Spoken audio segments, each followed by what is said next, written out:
नमस्कार दोस्तों, स्वागत है आपका हमारी चैनल के एक और नई दिलचस्प वीडियो में। ये घटना आज से 7 महीने पहले की है। ये आप बीती हमारे एक सब्सक्राइबर ने हमें मेल की थी। अगर आपके पास भी कोई आप बीती है तो आप भी हमें मेल या फिर इंस्टाग्राम में डीएम कर सकते हो। आपको सारी डिटेल्स डिस्क्रिप्शन में मिल जाएगी। तो बढ़ते हैं आज की वीडियो की ओर। ये स्टोरी हमसे राहुल जी ने शेयर की है, जो कि राजस्थान से है। तो राहुल जी राजस्थान में प्रसिद्ध मेहदीपुर बालाजी मंदिर के बारे में बहुत सुन रखे थे कि वहां एक्सोर्सिज्म की प्रक्रियाएं बहुत होती है और भी बहुत कुछ।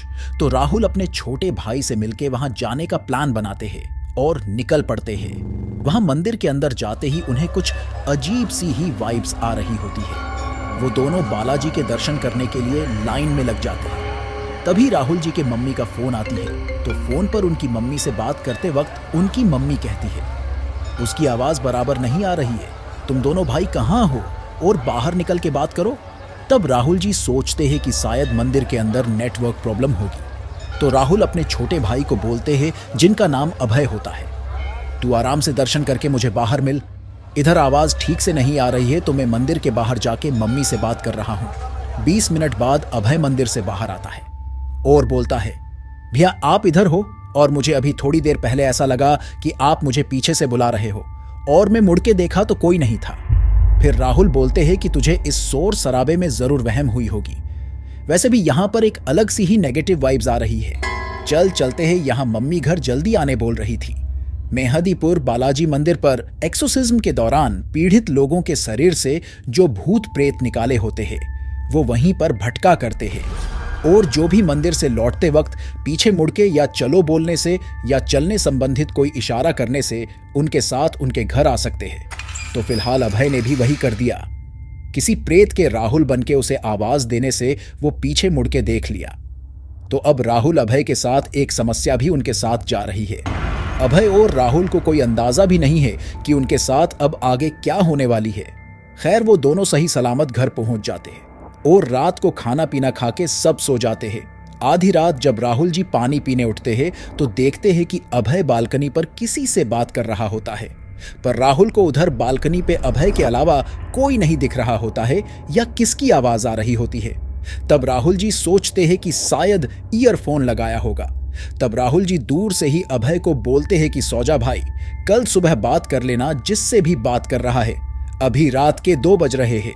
इतना बोल के राहुल जी सो जाते हैं और अभय भी तभी ही सो जाता है। फिर सुबह जब राहुल जी उठते हैं तब राहुल जी की नजर सोते हुए अभय पर जाती है। तो देखते हैं कि अभय के आंखों में डार्क सर्कल्स आ गए हैं और वो काफी पहले से कमजोर भी दिख रहा होता है। राहुल जी अभय को जगा के पूछते हैं कि तू ठीक तो है ना, कोई प्रॉब्लम तो नहीं है ना तेरे साथ, क्योंकि तू एक ही रात में काफी कमजोर दिख रहा है, इसलिए पूछ रहा हूं। अभय अपना जवाब बदले में सिर्फ अपनी मुंडी घूम के ना में देता है। राहुल जी तैयार होके अपने काम पर चले जाते हैं। जब वो अपने काम से वापस लौटते हैं तब उनकी मम्मी राहुल जी से कहती है, तुम दोनों के बीच फिर कुछ झगड़ा हुई है क्या? राहुल जी नहीं बोलते हैं और पूछते हैं कि क्या हुआ। तो उनकी मम्मी कहती है, कुछ नहीं, सुबह से अभय कुछ बोल नहीं रहा है और एकदम गुमसुम सा खोया सा रह रहा है, इसलिए मुझे लगी कि तुम दोनों की फिर अनबन हो गई करके। फिर वो सब खा पी के सो जाते हैं।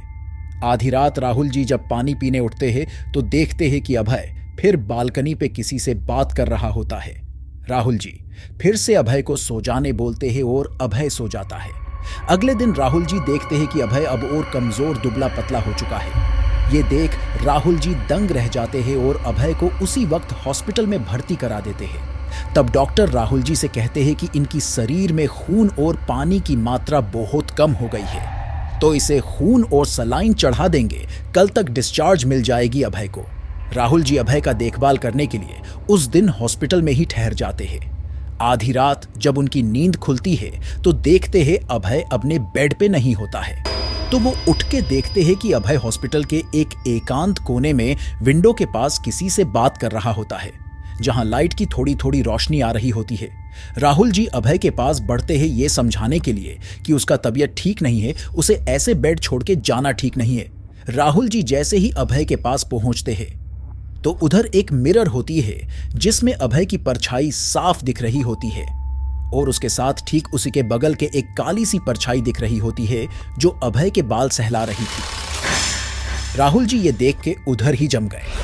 फिर वो खुद को थोड़ा संभालते हैं और ऐसा बिहेव करते हैं जैसे उन्होंने कुछ नहीं देखा हो, और वो अभय का हाथ पकड़ते हैं और बेड के पास ले जाके उसे चुपचाप सो जाने बोलते हैं। अगले दिन हॉस्पिटल से डिस्चार्ज लेके अभय को अपने साथ मेहदीपुर बालाजी के मंदिर लेके जाते हैं। अभय मंदिर के अंदर जाने से सख्त मना कर रहा होता है और राहुल को मंदिर के अंदर ले जाने के लिए 10 लोग की सहायता लग जाती है। राहुल जी सोचते हैं वो इतना दुबला पतला सा हो गया है, फिर भी उसे मंदिर के अंदर ले जाने के लिए इतने लोग गए। खैर, अभय को मंदिर के अंदर एक पंडित के द्वारा एक्सोर्सिज्म किया जाता है। बालाजी की कृपा से सब सही से भी हो गया। फिर पंडित जी राहुल को बोलते हैं कि तुम लोग पिछली बार जब आए थे ना, तब यहाँ की एक भटकती चुड़ैल को तुम्हारा भाई पसंद आ गया था। तब वो तुम्हारे भाई को राहुल बन के आवाज भी दी थी और तुम्हारा भाई पीछे मुड़ के देखा था। तब से वो तुम्हारे भाई के साथ ही रह रही थी और वो अभय को अंदर से ही धीरे धीरे खाए जा रही थी, इसलिए अभय दिन प्रतिदिन कमजोर हो रहा था। वो अभय को अपने साथ ले जाना चाह रही थी, पर अब कोई संकट नहीं है। पर यहां से मंदिर से अब बाहर निकलते वक्त कोई चलने का इशारा नहीं करना, और कोई भी पीछे से बुलाए तो गलती से भी पीछे मुड़ के मत देखना। तो राहुल जी अभय को लेकर जा रहे होते हैं। उनको पीछे से इस बार उनकी मम्मी का पुकार आती है। बोल रही होती है, तुम दोनों कहां गायब थे और अभय को हॉस्पिटल से घर क्यों नहीं लेके आया? यहां मंदिर में क्या कर रहा है? पर राहुल और अभय पीछे मुड़ के नहीं देखते हैं, और जब वो दोनों मंदिर से बाहर निकल जाते हैं तब पीछे देखते हैं तो पीछे कोई नहीं होती है। जब वो अपने मम्मी से फोन पे बात करते हैं तो वो कहती है कि वो घर पर ही है और अभय को जल्दी घर लेकर आने के लिए बोलती है। होप कि आप लोगों को ये वीडियो पसंद आई होगी। अगर आपके पास भी ऐसी ही कोई औपबीती है तो हमसे जरूर शेयर करें, और ऐसी ही रोचक दिल दहला देने वाली कहानियां और आप बीती सुनने के लिए हमारे चैनल फियर फैक्ट्री को जरूर से सब्सक्राइब करें, और हाँ, बेल आइकन दबाना ना भूलें। तो मिलते हैं अपनी अगली वीडियो में, तब तक के लिए बाय बाय, टेक केयर।